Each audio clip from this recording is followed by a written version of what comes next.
బీసీలకు good news చెప్పింది రాష్ట్ర కేబినెట్. స్థానిక సంస్థల్లో బీసీలకు 42% రిజర్వేషన్లు కల్పించేందుకు కేబినెట్ ఆమోదం తెలిపింది. బీసీ రిజర్వేషన్ల పెంపుకు అనుగుణంగా రాష్ట్రంలో అమల్లో ఉన్న పంచాయతీరాజ్ చట్టం 2018 సవరణకు మంత్రివర్గం ఆమోదం తెలిపింది. త్వరలోనే ఈ చట్టంలో చేయాల్సిన సవరణలకు అవసరమైన చర్యలు చేపడతామని పొంగులేటి ప్రకటించారు. గౌరవ అడ్వకేట్ జనరల్ గారిని కూడా పిలిచి న్యాయపరంగా భవిష్యత్తులో ఏ రకమైన చిక్కులు రాకుండా ఉండే విధంగా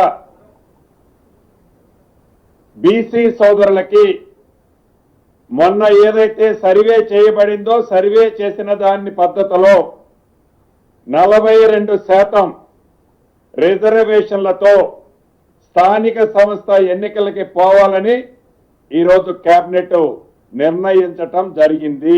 ఇక దీనికి కావలసిన విధి విధానాలన్నీ ఈ మధ్యనే రాష్ట్ర ఆనరబుల్ హైకోర్టు కూడా డైరెక్షన్ ఇచ్చింది. 3 నెలల్లో ఎన్నికల్లో స్థానిక సంస్థల ఎన్నికల కంప్లీట్ చేయాలని వడివడిగా మాటలతో కాకుండా చిత్తశుద్ధితో లీగల్గా అడ్వకేట్ జనరల్ గారు లాంటి అనుభవజ్ఞుల సూచనలు సలహాలు తీసుకొని ఈ ప్రభుత్వం ఏదైతే డెడికేషన్ కమిషన్ వేశారో వారి ద్వారా రిజర్వేషన్లు ఇతరత్ర ప్రాసెస్ చేస్తూ ఇందిరమ్మ ప్రభుత్వము ఇచ్చిన మాట ప్రకారం 42% బీసీ సోదరులకి రిజర్వేషన్ ఇస్తూ స్థానిక సంస్థల ఎన్నికలకు పోవాలని నిర్ణయించినందుకు దాని మీద మా బీసీ మంత్రులు మళ్ళీ నేను మాట్లాడిన తర్వాత వారు కూడా మాట్లాడతారు. నా పక్షాన్ని కూడా రాష్ట్ర ప్రభుత్వాన్ని గౌరవ ముఖ్యమంత్రి గారిని అభినందిస్తున్నాను. దీంతో పాటు ఈ 42% రిజర్వేషన్ ఇచ్చేటప్పుడు ఏదైతే గతంలో 2018లో ఏ చట్టం అయితే ఉన్నదో ఆ చట్టాన్ని సవరించే అంశం కూడా ఈరోజు కేబినెట్ లో ఈ 42%ని ఇంప్లిమెంట్ చేయటం కోసం ఆర్డినెన్స్ ద్వారా ఆ చట్టాన్ని కూడా సవరించే విధంగా కేబినెట్ ఆమోదించడం జరిగింది. అదే రకంగా రాష్ట్రంలో ప్రతిష్టాత్మకంగా ఉన్న 2 ఎడ్యుకేషనల్ ఇన్స్టిట్యూషన్స్ ని యూనివర్సిటీలుగా కూడా ఈరోజు నిర్ణయం తీసుకోవడం జరిగింది. ఇదే విషయంపై డీటెయిల్స్ యాదగిరి అందిస్తారు. యాదగిరి, కేబినెట్ లో బీసీ రిజర్వేషన్లపై ప్రభుత్వం కీలక నిర్ణయం తీసుకుంది కదా, డీటెయిల్స్ ఏంటి? సూర్య, ఏదైతే స్థానిక సంస్థల ఎన్నికలకు సంబంధించిన దాంట్లో బీసీలకు 42% రిజర్వేషన్లు ఇస్తామని చెప్పేసి ప్రభుత్వం చెప్పింది. చెప్పినట్లుగానే ఇవాళ జరిగినటువంటి రాష్ట్ర కేబినెట్ సమావేశంలో బీసీలకు 42% రిజర్వేషన్లతోనే స్థానిక సంస్థల ఎన్నికలకు వెళ్తామని చెప్పేసి ఇవాళ జరిగినటువంటి రాష్ట్ర కేబినెట్లో ఆమోదం తెలిపారు. దీని మీద చర్చ జరిగింది. చర్చ జరిగిన తర్వాత దీనికి ఆమోదం కూడా కేబినెట్ తెలిపింది. అయితే ముందు నుంచి కూడా ఈ స్థానిక సంస్థల ఎన్నికలకు సంబంధించిన అంశంలో ప్రభుత్వం చెప్పిన దాని ప్రకారం కట్టుబడి ఉన్నది. కట్టుబడి గతం నుంచి కూడా చెప్తూ వస్తుంది. 42% ఇచ్చి తీరుతాము. గత కొన్ని రోజుల నుంచి కూడా, కొన్నేళ్ల నుంచి కూడా ఉన్నటువంటి డిమాండ్ ఇది.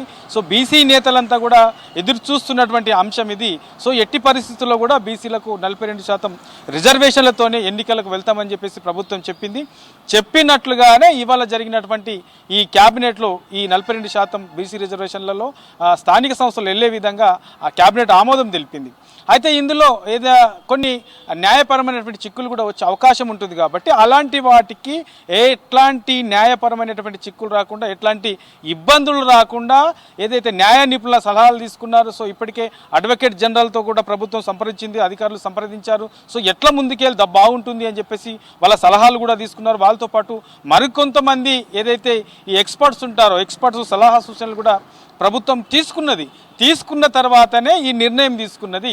అయితే ఇందులో మేజర్గా 2018లో గత ప్రభుత్వ హయాంలో దీనికి సంబంధించి ఒక ప్రత్యేక చట్టాన్ని తీసుకొచ్చారు. సో అది 10 ఏళ్ల పాటు ఉంటుంది కాబట్టి దాన్ని సవరిస్తూ కొత్తగా మరో ఆర్డినెన్స్ తీసుకురావాలని చెప్పేసి కూడా ఇవాళ కేబినెట్ ఆమోదం తెలిపింది. సో ఆ కొత్తగా ఆర్డినెన్స్ తీసుకొచ్చి ఆ ఆర్డినెన్స్ ద్వారా ఇక స్థానిక సంస్థలలో 42% బీసీలకు ప్రభుత్వం చెప్పినట్లుగానే కామారెడ్డిలో గతంలో ఏదైతే ఈ బీసీ డిక్లరేషన్ ప్రకటించారో ఆ ప్రకటించినట్లుగానే ఇచ్చిన మాట ప్రకారం ప్రభుత్వం వచ్చిన తర్వాత దాని మీద ప్రత్యేకంగా కులగణన చేయించింది. కులగణన చేసిన తర్వాత డెడికేషన్ కమిషన్తోని ఈ రిజర్వేషన్లకు సంబంధించినటువంటి కసరత్తు చేసి రిజర్వేషన్ల ఖరారుకు సంబంధించిన దాంట్లో వాళ్ళ సలహాలు సూచనలు తీసుకున్నారు.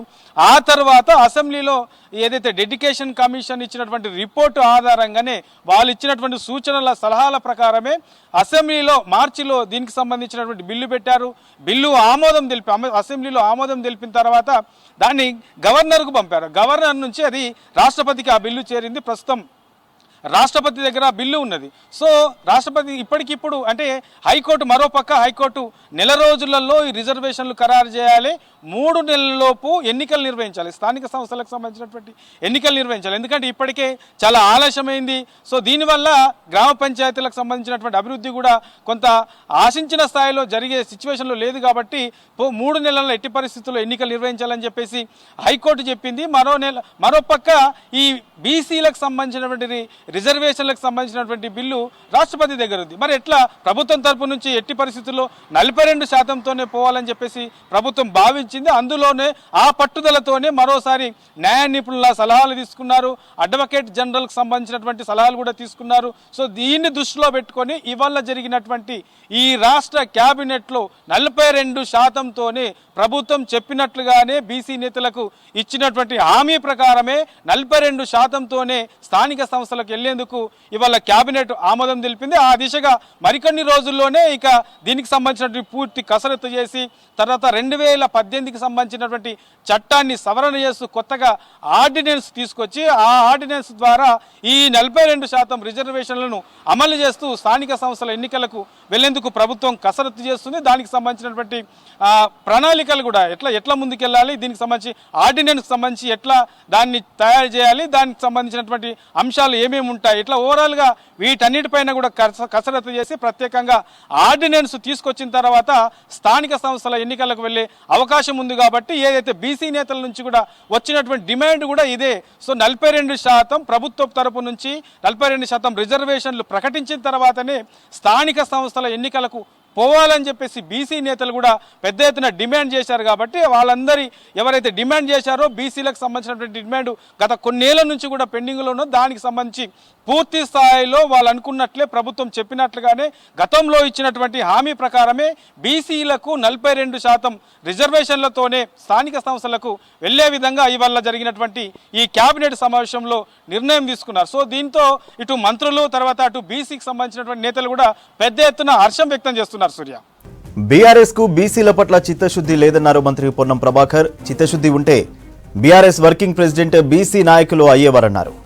మొదటి నుంచి తాము బీసీల రిజర్వేషన్లకు కట్టుబడి ఉన్నామని ఇప్పుడు అమలు చేసి చూపిస్తున్నామని చెప్పారు పొన్నం. బీసీలకు 42% రిజర్వేషన్లు అమలుకు కేబినెట్ ఆమోదం, గ్రీన్ సిగ్నల్ ఇవ్వడంతో సంబరాలు చేసుకున్నారు కాంగ్రెస్ నేతలు. సెక్రటేరియట్లో మంత్రి పొన్నం ప్రభాకర్ కార్యకర్తలకు స్వీట్లు పంచారు. బీఆర్ఎస్ కు బీసీల పట్ల చిత్తశుద్ధి లేదన్నారు మంత్రి పొన్నం ప్రభాకర్. చిత్తశుద్ధి ఉంటే బీఆర్ఎస్ వర్కింగ్ ప్రెసిడెంట్ బీసీ నాయకులు అయ్యేవారన్నారు. మొదటి నుంచి తాము బీసీల రిజర్వేషన్లకు కట్టుబడి ఉన్నామని ఇప్పుడు అమలు చేసి చూపిస్తున్నామని చెప్పారు పొన్నం. బీసీలకు 42% రిజర్వేషన్ల అమలుకు కేబినెట్ ఆమోదం, గ్రీన్ సిగ్నల్ ఇవ్వడంతో సంబరాలు చేసుకున్నారు కాంగ్రెస్ నేతలు. సెక్రటేరియట్లో మంత్రి పొన్నం ప్రభాకర్ కార్యకర్తలకు స్వీట్లు పంచారు.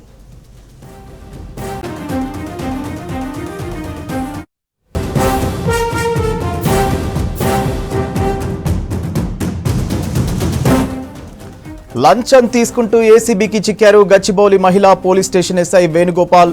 ఓ కుటుంబ కలహాల కేసులో బాధితులను లంచం డిమాండ్ చేశారు ఎస్ఐ. దీంతో ఏసీబీని ఆశ్రయించారు బాధితులు. రంగంలోకి దిగిన అధికారులు 25,000 లంచం తీసుకుంటుండగా రెడ్ హ్యాండెడ్గా పట్టుకున్నారు. ఈ మధ్య ప్రమోషన్పై ఎస్ఐగా బాధ్యతలు తీసుకున్నారు వేణుగోపాల్. లంచం ఘటనపై కేసు నమోదు చేసి దర్యాప్తు చేస్తున్నారు ఏసీబీ అధికారులు. లంచం తీసుకుంటూ ఏసీబీకి చిక్కాడు గచ్చిబౌలి మహిళా పోలీస్ స్టేషన్ ఎస్ఐ వేణుగోపాల్. ఓ కుటుంబ కలహాల కేసులో బాధితులను లంచం డిమాండ్ చేశాడు ఎస్ఐ. దీంతో ఏసీబీని ఆశ్రయించారు బాధితులు. రంగంలోకి దిగిన అధికారులు 25,000 లంచం తీసుకుంటుండగా రెడ్ హ్యాండెడ్గా పట్టుకున్నారు. ఈ మధ్య ప్రమోషన్పై ఎస్ఐగా బాధ్యతలు తీసుకున్నాడు వేణుగోపాల్. లంచం ఘటనపై కేసు నమోదు చేసి దర్యాప్తు చేస్తున్నారు ఏసీబీ అధికారులు.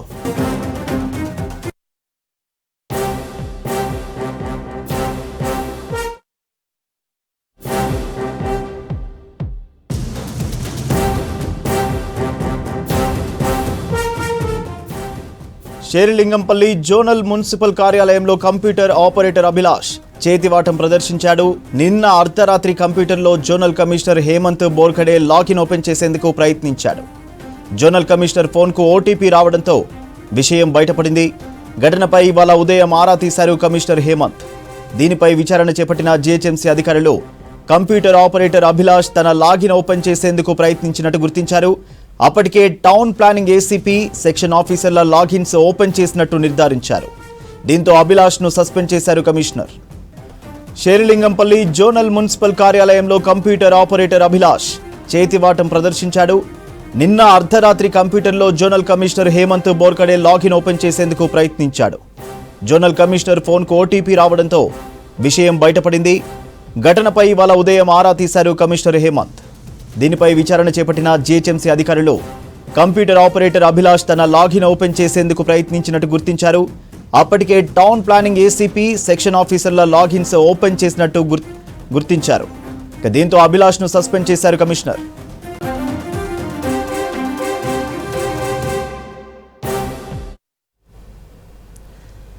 ఎగువన మహారాష్ట్రలో కురుస్తున్న వర్షాలకు ప్రాణహిత నది ఉధృతంగా ప్రవహిస్తోంది. మంచిర్యాల జిల్లాలో గోదావరికి భారీ వరద వస్తోంది. నది నీటి మట్టం క్రమంగా పెరుగుతుంది. గోదావరి ఉధృతిపై ఆరా తీశారు మంత్రి వివేక్ వెంకటస్వామి. మంచిర్యాల జిల్లా కలెక్టర్కు ఫోన్ చేసి మాట్లాడారు. పరిస్థితి ఎలా ఉందో కనుక్కున్నారు. ఎప్పటికప్పుడు వరద ప్రవాహాన్ని పరిశీలించాలని ఆదేశించారు. రెవెన్యూ, పోలీసులు, వివిధ శాఖ అధికారులు అప్రమత్తంగా ఉండాలన్నారు. ఏదైనా అత్యవసర పరిస్థితి వస్తే తనకు ఫోన్ చేయాలని చెప్పారు. ప్రజలు చెరువులు, కుంటల దగ్గరికి, నది పరిసరాలకు వెళ్లొద్దని సూచించారు మంత్రి వివేక్.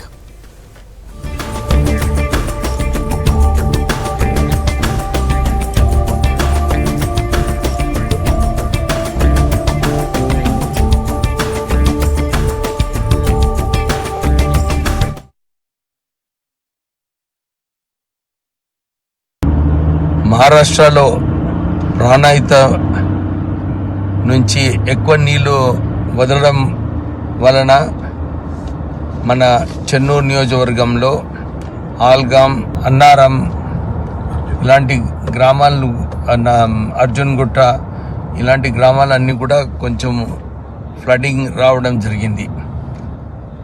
కలెక్టర్ గారితో మాట్లాడడం జరిగింది. వారు అన్నారు రేపటి వరకు వాటర్ లెవెల్స్ తక్కువయ్యే అవకాశాలు ఉన్నాయి. అందరు కూడా భయపడేది అవసరం లేదు. అక్కడ గవర్నమెంట్ ఆఫీషియల్స్ అందరు కూడా సరిగా పనిచేస్తున్నారు. మీకేమన్నా కష్టం ఉంటే హెల్ప్ లైన్ కోసం కూడా ఒక టెలిఫోన్ నంబర్ స్టార్ట్ చేయడం జరిగింది.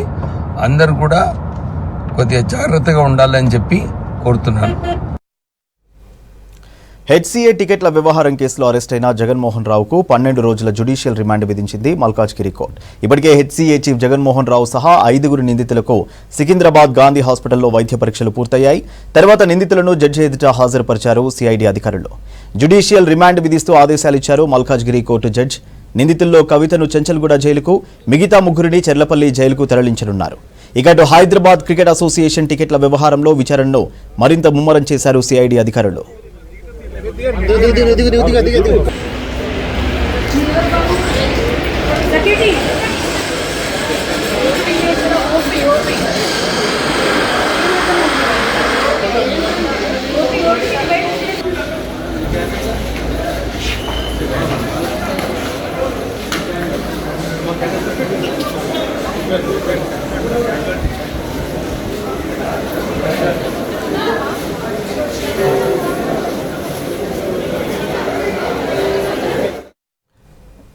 సిటీలో చాదర్గఢ్ దగ్గర ట్రాఫిక్ జాంపై పలు సూచనలు చేశారు traffic south zone DCP Venkateswarlu.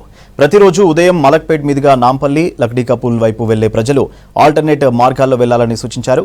Chaderghat బ్రిడ్జిని ఉపయోగించుకోకుండా చాదర్గఢ్ సర్కిల్ నుంచి నేరుగా MGBS, SJ rotary, MJ market మీదుగా సులువుగా నాంపల్లి వైపు వెళ్లొచ్చని తెలిపారు. ఉదయం వేళల్లో చాదర్గఢ్ బ్రిడ్జి మీద నుంచి కంటే ప్రత్యామ్నాయ మార్గాల్లో ట్రాఫిక్ తగ్గుతుందన్నారు వెంకటేశ్వర్లు. వాహనదారులు ఈ మార్గాన్ని ఉపయోగించుకోవాలని కోరారు.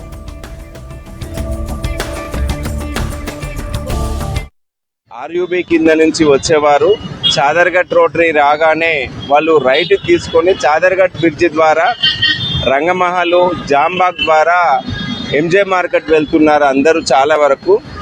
అయితే ప్రయాణికులకు చేసే విజ్ఞప్తి ఏమిటంటే మార్నింగ్ అవర్స్లలో అంటే ఎస్పెషల్లీ అప్ టు 11:30 వరకు ఎస్ఏ బజారు, బేగం బజారు, అదేవిధంగా అఫ్జల్గంజ్లో మార్కెట్లో చాలా తక్కువ రద్దీ ఉండటం వల్ల ఆ రోడ్లో చాలా ఖాళీగా ఉంటుంది. మలక్పేట, ముసారాంబాగు, సైదాబాదు, దిల్సుఖ్ నగర్ నుంచి వచ్చే ప్రయాణికులు ఎస్జే రోటరీ దగ్గర రైట్కి తీసుకోకుండా అలానే స్ట్రైట్గా ఎంజీబీఎస్ వైపు పోయినట్లయితే అక్కడి నుంచి సాలార్జంగ్ రోటరీ ద్వారా రైట్ టర్న్ తీసుకొని శివాజీ బ్రిడ్జి ద్వారా అఫ్జల్గంజ్, ఎస్ఏ బజారు, అదేవిధంగా ఎంజే మార్కెట్కి వెళ్ళి ఎంజే మార్కెట్ ద్వారా స్ట్రైట్గా వెళ్తే జీపీఓ, నాంపల్లి, హ్యాబిట్స్ వెళ్ళొచ్చు. లెఫ్ట్ తీసుకుంటే నాంపల్లి, తాజ్ ఐలాండ్ ద్వారా లకిడికాపులు, అమీర్పేట, పంజగుట్ట ఇవన్నీ కూడా ఈజీగా వెళ్ళొచ్చు.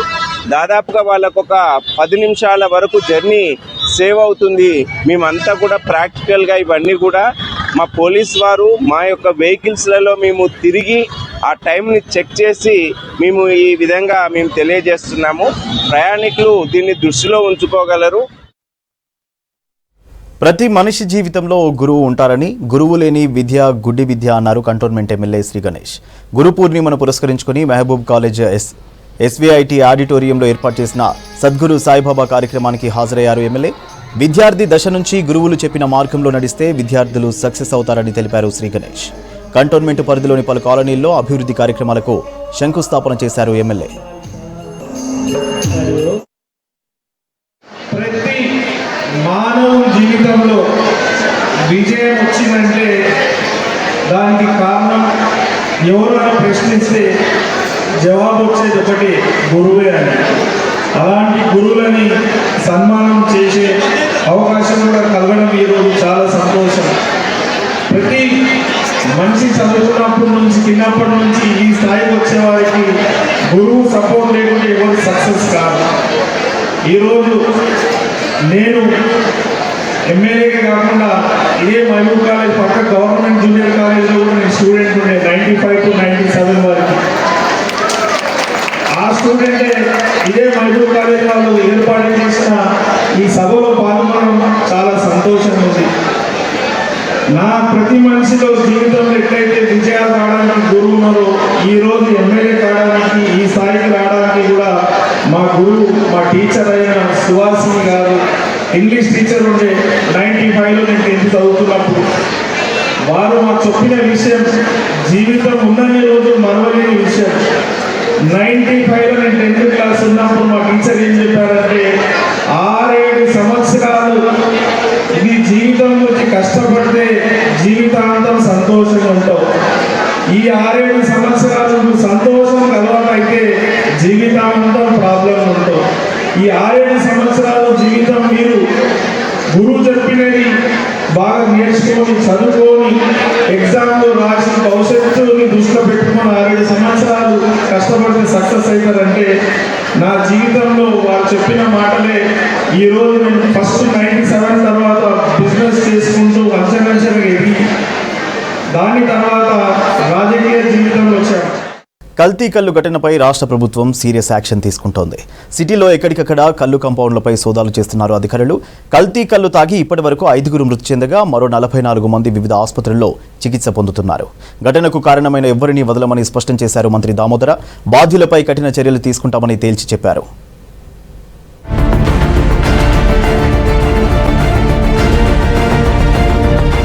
కల్తీ కల్లు ఘటనలో ఇప్పటి వరకు 5గురు చనిపోయారు. మొత్తం 44 మందికి చికిత్స కొనసాగుతోంది. నిమ్స్ హాస్పిటల్లో 31 మంది, గాంధీలో 6గురు, మరో 7గురు బాధితులు వివిధ హాస్పిటల్స్లో చికిత్స పొందుతున్నారు. బాధితులకు మెరుగైన వైద్యం అందిస్తున్నారు డాక్టర్లు.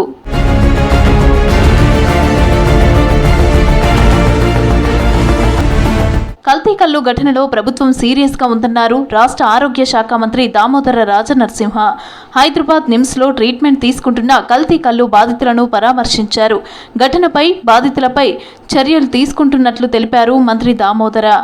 ప్రత్యేకంగా నిమ్స్లో 31 మంది, గాంధీలో 6, ఇతర హాస్పిటల్లో 7 మంది.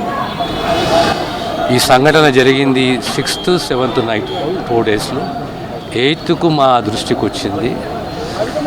సో ఈరోజు పరిస్థితి అందరు పేషెంట్స్ స్టేబుల్గా ఉన్నారు. 4 పేషెంట్స్ కొద్దిగా రీనియల్ ఇబ్బందులతో ఉన్నారు, డయాలిసిస్ మీద ఉన్నారు. రేపు నుంచి డిశ్చార్జ్ మొదలవుతుంది. బహుశా 2-3 రోజులలో 4 రోజులలో అందరినీ డిశ్చార్జ్ చేస్తాము. గాంధీలో ఉన్న పేషెంట్సే కానీ, నిమ్స్లో ఉన్న పేషెంట్సే కానీ అందరూ కూడా స్టేబుల్. ఇది కల్తీ కల్లు అనేది ఇప్పుడు జరగకూడదు. ఇది జరిగింది. దీనిపైన ప్రభుత్వం కఠినంగా వ్యవహరిస్తుంది. ఎక్సైజ్ శాఖ కల్లు కాంపౌండ్ నిర్వాహకులతో కుమ్మక్కైందని ఆరోపించారు బీజేపీ స్టేట్ చీఫ్ రామచంద్రరావు. కల్లులో కలిపే మత్తు పదార్థాలు విచ్చలవిడిగా ఎలా దొరుకుతున్నాయని ప్రశ్నించారు. మృతులకు 10 లక్షల పరిహారం ఇవ్వాలని డిమాండ్ చేశారు. ఇలాంటి ఘటనలు పునరావృతం కాకుండా ప్రభుత్వం చర్యలు తీసుకోవాలని డిమాండ్ చేశారు. నిమ్స్లో చికిత్స పొందుతున్న బాధితులను పరామర్శించారు రామచంద్రరావు. ప్రభుత్వం ఒక వైఫల్యం అని చెప్పేసి భావిస్తా ఉన్నాను. ఎక్సైజ్ డిపార్ట్మెంటు తనిఖీలు చేసి మందు కలుపుతున్నారా లేదా, ఈ మందు ఎక్కడి నుంచి వస్తుందని చెప్పేసి మనం చూడాల్సిన అవసరం ఉన్నది. దాంతోపాటు కల్లు కంపౌండ్లో లైసెన్స్ ఉందా లేదా తెలియదు. ఆ లైసెన్స్ కూడా చెక్ చేశారా లేదో ఎక్సైజ్ డిపార్ట్మెంట్ వారు. కేవలము ఇది ఈ యొక్క ఎక్సైజ్ డిపార్ట్మెంటు కుమ్మక్కయి కాంట్రాక్టర్స్తోని ఈ యొక్క మందు సప్లై విచ్చలవిడిగా జరుగుతుందని చెప్పేసి మేము భావిస్తా ఉన్నాం. ఎక్సైజ్ శాఖ నిర్లక్ష్యం వల్లే కల్తీ కల్లు ఘటన జరిగిందన్నారు సిపిఎం రాష్ట్ర కార్యదర్శి జాన్ వెస్లీ. కల్తీ కల్లు విక్రయించే వారిపై ప్రభుత్వం సీరియస్ యాక్షన్ తీసుకోవాలని డిమాండ్ చేశారు. కల్తీ కల్లు బాధితులు దాదాపు 1000 మందికి పైగానే ఉన్నారని, మరణించిన వారి కుటుంబాలకు ప్రభుత్వం పరిహారం ఇవ్వాలని డిమాండ్ చేశారు జాన్ వెస్లీ. ఈ కల్తీ కల్లుని అరికట్టేటటువంటి దాంట్లో తగినటువంటి చర్యలు తీసుకోకపోవడం వల్ల, లేదా వాళ్ళ దగ్గర లాలూచీ పడి వీటిని అరికట్టేందుకు చర్యలు తీసుకోకపోవడం వల్లనే ఇలాంటి ఘటన జరిగింది. దాదాపు ఈ మొత్తం కల్తీ కల్లు 1000 మంది పేదలు తాగినట్టుగా తెలుస్తుంది. అట్లాగే అనేక మంది ఇండ్ల దగ్గరనే వైద్యం పొందుతున్నటువంటి పరిస్థితి. కొంతమంది అంటున్నారు ఇక్కడ హాస్పిటల్కు తెలియదు, కానీ వాళ్ళు అక్కడెక్కడే ఇళ్లలో కూడా దుస్థితికి గురై చనిపోయినటువంటి పరిస్థితి కూడా ఉంది. వాళ్ళది లెక్కల్లోకి రావడం లేదని చెప్పి కూడా ఇక్కడ ఉండే పేషెంట్లు చెప్తున్నటువంటి పరిస్థితి ఉంది. రాష్ట్ర వ్యాప్తంగా కల్లు కాంపౌండ్లపై దాడులు చేయాలని డిమాండ్ చేశారు బీసీ దళ్ జాతీయ అధ్యక్షుడు దుండ్రా కుమారస్వామి. కల్తీ కల్లు పాము విషం కంటే డేంజర్ అన్నారు. కల్లు కాంపౌండ్ నిర్వాహకులపై చర్యలు తీసుకోవాలని డిమాండ్ చేశారు. కల్తీ కల్లు అమ్ముతున్న వారి కాంపౌండ్లను సీజ్ చేయాలని అన్నారు దుండ్రా కుమారస్వామి. ప్రతి మనిషికి జీవించే హక్కు ఉంటుంది. ఆ జీవించే హక్కును భంగం కలిగియడం, ఉల్లంఘన చేయడం అనేది చట్ట ప్రకారం నేరమని, ఈ సందర్భంగా దీని యొక్క యాజమాన్యంపై 24 గంటల్లో విచారణ చేసి ఇన్వెస్టిగేషన్ చేసి వెంటనే వాళ్ళను రిమైండ్ చేయాలని తెలియజేస్తున్నాను. అంతేకాకుండా ఆ స్థానిక ఎక్సైజ్ అధికారుల నిర్లక్ష్యం కూడా ఒక కారణంలా కాబట్టి ఈరోజు తెలంగాణ రాష్ట్ర ప్రభుత్వానికి నా యొక్క ప్రత్యేక విజ్ఞప్తి చేస్తున్నాను. స్థానిక ఎక్సైజ్ అధికారులను కూడా వెంటనే చర్యలు తీసుకోవాలని తెలియజేస్తున్నాను. కల్తీ కల్లు ఘటనపై మానవ హక్కుల కమిషన్లో పిటిషన్ దాఖలు చేశారు హైకోర్టు అడ్వకేట్ రామారావు. మృతుల బంధువుల తరపున పిటిషన్ వేశారు. మృతుల కుటుంబాలకు 10 లక్షలు, బాధితులకు 5 లక్షల పరిహారం ఇచ్చేలా చర్యలు తీసుకోవాలని పిటిషన్లో కోరారు. ఎక్సైజ్ శాఖ కమిషనర్ రాష్ట్రమంతటా తనిఖీలు నిర్వహించేలా ఆదేశాలు ఇవ్వాలని, ఘటన జరిగిన హెచ్ఎంటీ కాలనీ కల్లు కాంపౌండ్ను సీజ్ చేసేలా చూడాలని కోరారు. ఉన్నత న్యాయస్థానం కానీ సర్వోన్నత న్యాయస్థానాలు కూడా ఈ విషయంలో మీరు చర్యలు తీసుకోవాలని ప్రభుత్వాలను హెచ్చరించిన ఎటువంటి చర్యలని చేపట్టకపోవడం ఈ ప్రమాదానికి కారణమైంది. నేను రాష్ట్ర మానవ హక్కుల కమిషన్కి దీన్ని దృష్టికి తీసుకురావడం జరిగింది. అయితే మృతుల విషయంలో వాళ్ళ కుటుంబాలకు 10 లక్షల రూపాయల పరిహారం ఇవ్వాలి. కల్తీ కల్లు వ్యవహారంపై స్పందించారు ఎక్సైజ్ అధికారులు. ఈ ఘటనపై విచారణ చేసి నిందితులను అరెస్టు చేసినట్లు తెలిపారు. 5 బృందాలుగా ఏర్పడి విచారణ చేశామన్నారు. హైదర్ నగర్, హెచ్ఎంటీ కాలనీ, సర్దార్ పటేల్ నగర్, భాగ్యనగర్లో కల్లు శాంపిల్స్ సేకరించి టెస్ట్ చేయించామని వివరించారు. 3 దుకాణాల్లో కల్లు కల్తీ అయినట్టు రిపోర్ట్ వచ్చిందన్నారు. 4 కల్లు కాంపౌండ్ నిర్వాహకులను అరెస్టు చేసినట్లు తెలిపారు అధికారులు.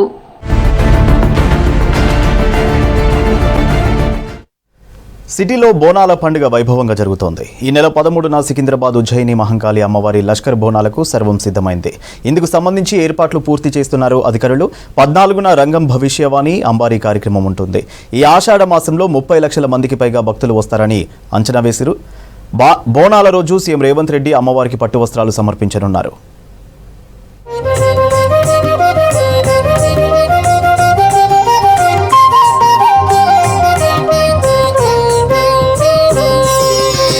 సికింద్రాబాద్లో కొలువు తీరిన ఉజ్జయిని మహంకాళి అమ్మవారి లష్కర్ బోనాలకు సర్వం సిద్ధమైంది. ఈసారి బోనాల ఉత్సవాలను అంగరంగ వైభవంగా చేసేందుకు ఏర్పాట్లు చేసింది రాష్ట్ర ప్రభుత్వం. బోనాల రోజు సీఎం రేవంత్ రెడ్డి అమ్మవారికి పట్టు వస్త్రాలు సమర్పించనున్నారు. ఈ నెల 13న మహంకాళి బోనాలు, 14న రంగం భవిష్యవాణి అంబారీ కార్యక్రమం ఉంటుంది. బోనాల జాతరకు వచ్చే భక్తులకు 6 ప్రత్యేక క్యూ లైన్లను ఏర్పాటు చేశారు అధికారులు. భారీ పోలీసు బందోబస్తు, సీసీటీవీ కెమెరాల మధ్య ఎలాంటి అవాంఛనీయ ఘటనలు జరగకుండా చర్యలు తీసుకున్నారు. అన్ని డిపార్ట్మెంట్లతో దాదాపు 3-4 సార్లు మేము మీటింగ్ పెట్టడం జరిగింది. గత సంవత్సరం ఏమైనా లోపాలు ఉంటే కూడా ఈసారి అలాంటివి ఉండకుండా చూసుకోవడానికి మేమందరం సహకరిస్తామని వాళ్ళు కూడా చెప్పడం జరిగింది. సో ఎలాంటి ఇబ్బంది లేదు భక్తులకు. గత సంవత్సరం ఈ సంవత్సరం ఇంకా తొందర దర్శనమయ్యే అవకాశం ఉంది కనుక మా బ్రహ్మగడియలో మా యొక్క బోనం అనేది అమ్మవారికి మెయిన్ అమ్మవారికి సమర్పించడం జరుగుతుంది. తదనంతరం అమ్మవారి మహాఆరతి జరుగుతుంది. ఆరతి అన్నప్పుడు భక్తులకు దర్శనం గురించి విద్య అంటే పొద్దున్న 4 గంటల నుండి మొదలవుతుంది. ఆదివారము 4 గంటలు మొదలైతే ఆ తర్వాత సాయంత్రం పలారా బండ్లు ప్లస్ ఇవేంటి శివశాస్త్రి ఇవన్నీ అన్ని కార్యక్రమాలు ఉంటాయి. తెల్లారి భవిష్యవాణి 8 గంటల వరకు ఉంటుంది. దాని తర్వాత అమ్మవారి ఊరేగింపు, దాని తర్వాత అమ్మవారి సాగనంపు ఇవన్నీ యథావిధి ఉంటే మళ్ళీ సాయంత్రం యథావిధిగా పలారా బండ్లు ఇవన్నీ కార్యక్రమాలు. ఈ అమ్మవారి అనేది నిత్యము ఉంటుంది భక్తుల రద్దీ. సో దీన్ని గమనించి ఈ యొక్క ఆషాఢ మాసంలో మరీ ఇంకా ఎక్కువ ఉంటుంది కనుక దానికి అనుకూలంగానే మేము ఏర్పాటు చేయడం జరిగింది. లష్కర్ బోనాలకు ముందు పాతబస్తీ ఉమ్మడి దేవాలయాల ఊరేగింపు కమిటీ ఆధ్వర్యంలో సికింద్రాబాద్ మహంకాళి అమ్మవారికి బంగారు బోనం సమర్పించారు. కుమ్మరి దేవాలయాల కమిటీ తరపున జోగిని నిషాక్రాంతి ఉజ్జయిని మహంకాళి అమ్మవారికి బోనం సమర్పించారు. ఉమ్మడి దేవాలయాల ఊరేగింపు కమిటీ తరపున ప్రతి ఏటా సప్త బోనాల సమర్పణ చేస్తున్నట్లు తెలిపారు జోగిని నిషాక్రాంతి. హరిబౌలి అక్కండ మాదన్న మహంకాళి అమ్మవారికి పూజలు నిర్వహించిన తర్వాత అమ్మవారికి బంగారు బోనం సమర్పించినట్లు తెలిపారు ఉమ్మడి దేవాలయాల కమిటీ అధ్యక్షుడు రాఘవేందర్. ఆషాఢ బోనాల శుభాకాంక్షలు తెలుపుతూ ఉమ్మడి దేవాలయాల ఊరేగింపు కమిటీ ఆధ్వర్యంలో సప్తమాతృలకు బంగారు బోనం కార్యక్రమం ఘనంగా జరుపుకుంటూ వస్తున్నాం. ఈరోజు అక్కన్న మాదన్న మహంకాళి మందిరం నుండి 5వ బంగారు బోనం ఉజ్జయిని మహంకాళమ్మ మందిరం సికింద్రాబాద్ వద్దకు ఘనంగా జరుపుకుంటూ ఊరేగింపుగా మేము బయలుదేరడం జరిగింది. పాతబస్తీ ఉమ్మడి దేవాలయాల ఊరేగింపు ఆధ్వర్యంలో జూబ్లీహిల్స్ పెద్దమ్మ తల్లికి బంగారు బోనం సమర్పించారు. హరిబౌలి అక్కన్న మాదన్న మహంకాళి అమ్మవారికి పూజలు నిర్వహించారు. తర్వాత జోగిని అవికాదేవి ఊరేగింపుగా వెళ్లి జూబ్లీహిల్స్ పెద్దమ్మ తల్లి అమ్మవారికి బంగారు బోనం సమర్పించారు. ఉమ్మడి దేవాలయాల ఊరేగింపు కమిటీ ఆధ్వర్యంలో బలకంపేట ఎల్లమ్మ తల్లికి బంగారు బోనం ఇచ్చారు. ఆషాఢ మాసంలో ప్రతి ఏటా జరిగే బోనాల పండుగ సందర్భంగా 7 సప్తమాత్రలకు సప్త బోనాలను రాఘవేంద్ర ఆధ్వర్యంలో బంగారు బోనాన్ని సమర్పిస్తున్నట్లు తెలిపారు జోగిని నిషాక్రాంతి. మొదటి బోనాన్ని జగదాంబిక అమ్మవారికి, రెండవది బెజవాడ అమ్మవారికి సమర్పించామని చెప్పారు. 3వ బోనం బల్కంపేట ఎల్లమ్మ తల్లికి సమర్పిస్తున్నట్లు గోపిశెట్టి రాఘవేందర్ తెలిపారు. బంగారు బోనాలు సప్తమాత్రలకి సప్త బోనాలు ఉమ్మడి దేవాలయం కమిటీ తరపు నుంచి ఈ సంవత్సరము రాఘవేంద్రరావు గారి ఆధ్వర్యంలో ఈ యొక్క సప్తమాతృలకు సప్త బోనాలు అనేది సమర్పిస్తున్నాము. ఇది 3వ బోనము శ్రీ శ్రీ శ్రీ బల్కంపేట ఎల్లమ్మ తల్లికి సమర్పిస్తున్నాము. అందరూ సంతోషంగా ఉండాలి, సుభిక్షంగా సురక్షంగా ఉండాలని చెప్పి కోరుకుంటూ ఈ యొక్క మా కమిటీ ద్వారా నుంచి అమ్మవారికి బోనాలు సమర్పిస్తాం. బోనాల ఉత్సవాల్లో భాగంగా సప్త మాతృకల సప్త బంగారు బోనం పూజా కార్యక్రమాలు జరుగుతున్నాయి. ఉమ్మడి దేవాలయాల ఊరేగింపు కమిటీ ఆధ్వర్యంలో గత నెల 26న తొలి బంగారు బోనం గోల్కొండ జగదాంబిక మహంకాళి అమ్మవారికి సమర్పించారు. 29న విజయవాడ కనకదుర్గ అమ్మవారికి 2వ బోనం సమర్పించారు జోగిని శ్యామల. ఈ నెల 2న బలకంపేట ఎల్లమ్మ తల్లికి జోగిని నిషాక్రాంతి 3వ బంగారు బోనం సమర్పించారు. జూలై 4న జూబ్లీహిల్స్ పెద్దమ్మ తల్లికి 4వ బంగారు బోనం సమర్పించారు జోగిని అవిక. ఇవాళ జోగిని నిషాక్రాంతి సికింద్రాబాద్ ఉజ్జయిని మహంకాళి అమ్మవారికి 5వ బోనం సమర్పించారు. ఇక 6వ బంగారు బోనం చార్మినార్ భాగ్యలక్ష్మి అమ్మవారికి, 7వ బోనం లాల్ దర్వాజా సింహవాహిని అమ్మవారికి సమర్పించనున్నారు.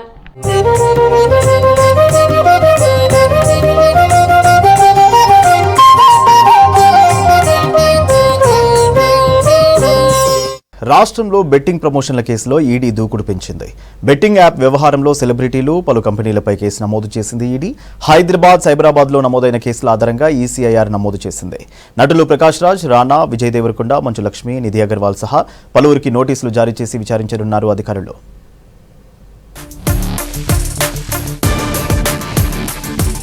సిటీలో ఇల్లీగల్ బెట్టింగ్ యాప్ల గుట్టు లాగుతోంది ఈడీ. బెట్టింగ్ యాప్ వ్యవహారంలో హైదరాబాద్, సైబరాబాద్లో నమోదైన కేసుల ఆధారంగా ఈసీఐఆర్ నమోదు చేశారు ఈడీ అధికారులు. బెట్టింగ్ యాప్లకు ప్రచారం చేసిన వ్యవహారంలో సెలబ్రిటీలు, సోషల్ మీడియా ఇన్ఫ్లుయెన్సర్లపై కేసు నమోదు చేశారు పోలీసులు.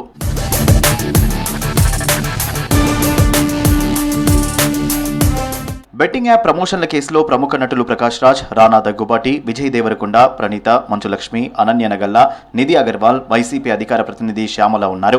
శ్రీముఖి, వర్షిణి, శోభా శెట్టి, పండు, విష్ణుప్రియ, ఇమ్రాన్ ఖాన్, భయా సన్నీ యాదవ్, హర్షసాయి, రీతు చౌదరి, టేస్టీ తేజ పేర్లను ఎఫ్ఐఆర్ ఆధారంగా కేసు నమోదు చేసింది ఈడీ. మొత్తం 29 మందిపై కేసు నమోదు చేసింది. బెట్టింగ్ యాప్ల ప్రమోషన్ వ్యవహారంలో పీఎంఎల్ఏ కింద కేసు నమోదు చేసిన అధికారులు 29 మంది స్టేట్మెంట్ను రికార్డు చేయనున్నారు.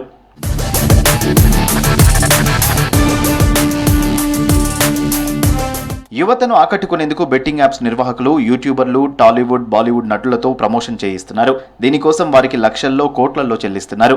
అయితే యాప్ ప్రమోషన్ కు సంబంధించిన మొత్తాన్ని ఐటీ రిటర్న్లలో లెక్కలు చూపించడం లేదన్న ఆరోపణలు ఉన్నాయి. దీంతో మనీ లాండరింగ్ కింద ఈడీ కేసు నమోదు చేసింది. మరోవైపు సెలబ్రిటీలు ప్రమోట్ చేసిన వీడియోలను సోషల్ మీడియా యాప్స్ లో సర్క్యులేట్ చేస్తున్నారు. వారికి లక్షల సంఖ్యలో ఫాలోవర్స్ ఉండడంతో బెట్టింగ్ యాప్స్ వేగంగా జనాల్లోకి వెళ్లిపోతున్నాయి.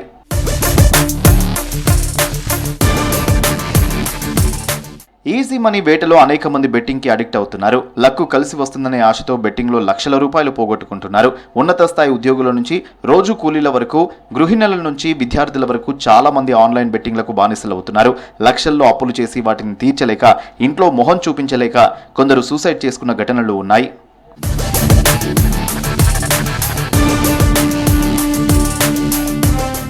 బెట్టింగ్ యాప్లు jungle rummy app, A23 app, YOLO 247 app, fair play live app, Andhra 365 వంటి యాప్లను ప్రమోట్ చేసినట్లు గుర్తించారు. హైదరాబాద్ పోలీసులు నమోదు చేసిన ఎఫ్ఐఆర్ ఆధారంగా ఈడీ కేసును దర్యాప్తు చేయనుంది.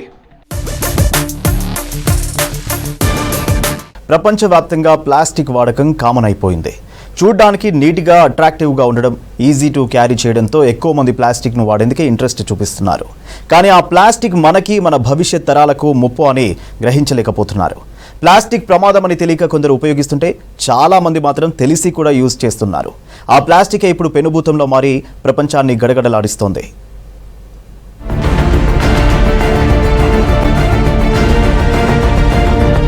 ప్రస్తుతం ప్లాస్టిక్ ప్రపంచానికే సవాల్గా మారింది. వరల్డ్ వైడ్గా ప్లాస్టిక్ తగ్గించాలని పర్యావరణవేత్తలు మొత్తుకుంటున్నా ఎవరి చెవికి ఎక్కట్లేదు. సింగిల్ యూజ్డ్ ప్లాస్టిక్ని బ్యాన్ చేయాలని ఆయా ప్రభుత్వాలు ఆర్డర్లు ఇచ్చినా అమలు మాత్రం కావట్లేదు. మన సిటీలోనూ విపరీతంగా ప్లాస్టిక్ వినియోగం పెరిగింది. గత సర్కారు సింగిల్ యూజ్డ్ ప్లాస్టిక్ను బ్యాన్ చేసినా అది అమల్లోకి రాలేదు.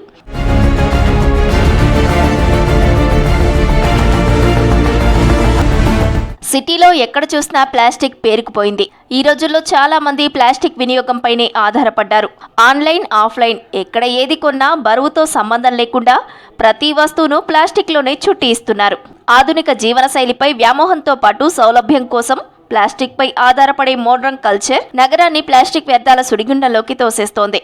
ప్లాస్టిక్ నగరవాసుల ఆరోగ్యం, జీవ వైవిధ్యం, జలవనరులపై తీవ్ర ప్రభావం చూపుతుందంటున్నారు పర్యావరణవేత్తలు.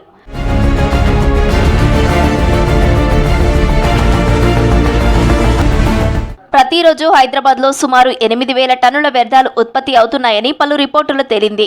ఈ వ్యర్థంలో 14% పైగా ప్లాస్టిక్ ఉంది. సుమారు రోజుకి 1,120 టన్నుల ప్లాస్టిక్ వ్యర్థాలు ఉత్పత్తి అవుతున్నాయి. ఈ ఏడాది ముగిసే నాటికి 9,000 టన్నులకు చేరుతుందని అంచనా. ఇదే పరిస్థితి కొనసాగితే రెసిడెన్షియల్ ప్రాంతాల్లో మాత్రమే రోజుకు 495 టన్నుల ప్లాస్టిక్ విడుదలయ్యే ప్రమాదం ఉందని ICLEI సూచించింది. ప్రతి ఇంట్లోనూ ప్లాస్టిక్ ఒక వస్తువులా మారిపోతుండటంతో దాని ప్రభావం భావితరాలపై పడనుంది.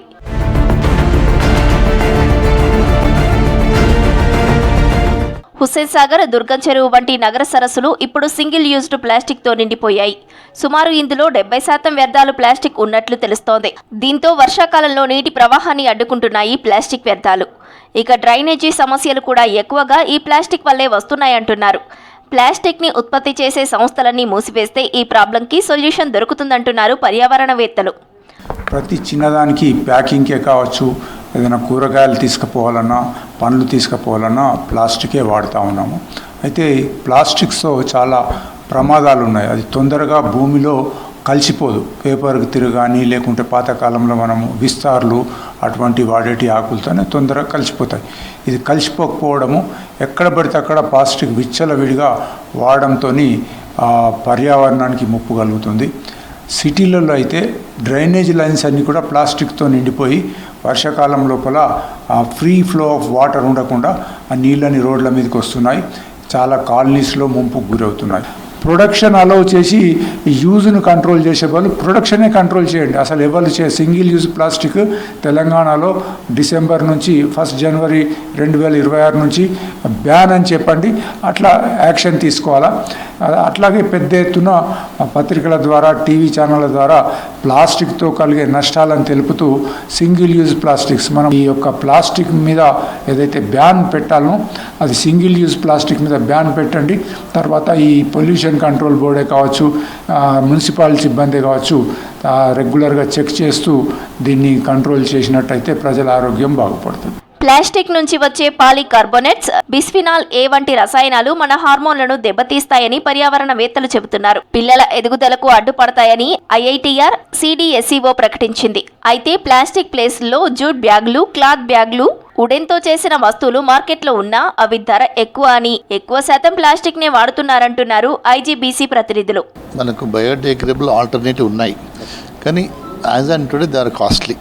ఆల్మోస్ట్ 2.5 times కాస్ట్లీ అవుతున్నాయి. So the quantity increases, uh technology changes, affordability వస్తే అప్పుడు డెఫినెట్గా ప్లాస్టిక్ కనుమరుగవుతుంది. అప్పటి వరకు మనం భరించాల్సిందే, వేరే ఆల్టర్నేటివ్ ఏం లేవు. But still lot of people are now ఒక బెస్ట్ ప్రాక్టీసెస్ కింద ఒక సస్టైనబిలిటీ ప్రిన్సిపల్స్ ఫాలో అయ్యేటోళ్ళు వాడట్లేదు, ప్లాస్టిక్ అనేది వాడట్లేదు, గ్లాస్ బాటిల్స్ వాడుతున్నారు. రాబో కాలంలో ప్రతి బిల్డింగ్కు IGBC రేటింగ్ ఉండాల్సిందే. ఇప్పటికైతే కార్పొరేట్స్ పర్టికులర్గా IGBC రేటింగ్ లేకుంటే they are not even taking rent. ఎందుకంటే ఇందులో మనం ఈ రేటింగ్ మన ప్రాజెక్ట్లో 30 to 40% మీకు వాటర్ సేవింగ్ ఉంది, పవర్ సేవింగ్ ఉంది, మంత్లీ మెయింటెనెన్స్ కాస్ట్ తగ్గుతుంది, క్వాలిటీ ఆఫ్ ఎయిర్ చాలా బాగుంటుంది, హెల్త్ కండిషన్ బాగుంటుంది, అంటే యాబ్సెంటిజం తక్కువ ఉంటుంది. సో ఇవన్నీ కూడా థర్డ్ పార్టీ చేసి చెప్పినవి రిపోర్ట్స్. ఇవన్నీ కూడా everybody is following this now. I think by ఫ్యూచర్లో మీరు అన్నట్టు ఈ ప్లాస్టిక్ యూజ్ చేయడం అనేది చాలా తగ్గిపోతుంది. దానికి only matter of time. Alternate material కూడా వస్తున్నాయి, అవి కొద్దిగా కాస్ట్ ఎక్కువ ఉన్నాయి. ఇంకా టెక్నాలజీ ఇంప్రూవ్ అయిన తర్వాత అది కూడా తగ్గిపోతాయి. ఈ ప్లాస్టిక్ వాడటం వల్ల క్యాన్సర్ వంటి మహమ్మారి, దీర్ఘకాలిక సమస్యలు వస్తున్నాయని గతంలోనే తేలింది. ప్రభుత్వాలు ప్లాస్టిక్ వాడొద్దని చెబుతున్నా సింగిల్ యూజ్డ్ ప్లాస్టిక్ వాడకాన్ని బ్యాన్ చేసినా అలాంటి కవర్లు ఇంకా మార్కెట్లో దొరుకుతూనే ఉన్నాయి. దీనిపై సంబంధిత అధికారులు చర్యలు తీసుకోవడంలో ఫెయిల్ అవుతున్నారని పర్యావరణవేత్తలు చెబుతున్నారు. మార్పు అనేది ప్రజల్లో స్వతహాగా మొదలైనప్పుడే ప్లాస్టిక్ వినియోగం తగ్గే అవకాశం ఉంది.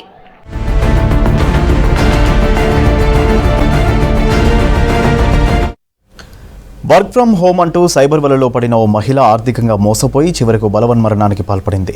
ఏపీలోని పశ్చిమ గోదావరి జిల్లా పాలెంకు చెందిన అనుష, ఆమె భర్త 4 ఏళ్ల కుమారుడితో హైదరాబాద్ KPHBలో నివాసం ఉంటున్నారు. టెలిగ్రామ్ యాప్లో వర్క్ ఫ్రం హోమ్ ప్రకటన చూసి అనుసరించింది. ఫస్ట్ 1000 రూపాయలు కట్టించుకున్న మోసగాళ్లు అనూష జాయిన్ అయ్యాక అంతకు మించి ఆమె అకౌంట్లో నగదు జమ చేశారు. దాంతో 30,000 రూపాయలు ఇన్వెస్ట్ చేసింది బాధితురాలు. ఆ డబ్బులు తిరిగి రావాలంటే మరిన్ని డబ్బులు కట్టాలని చెప్పారు నేరగాళ్లు. అలా 1,00,000 రూపాయలకు పైగా వారికి కట్టిన అనూష చివరికి మోసపోయినట్టు నిర్ధారించుకుని మనస్తాపంతో ఇంట్లో ఫ్యాన్కు ఊరేసుకుని ఆత్మహత్యకు పాల్పడింది. కేసు నమోదు చేసుకుని పోలీసులు దర్యాప్తు చేస్తున్నారు.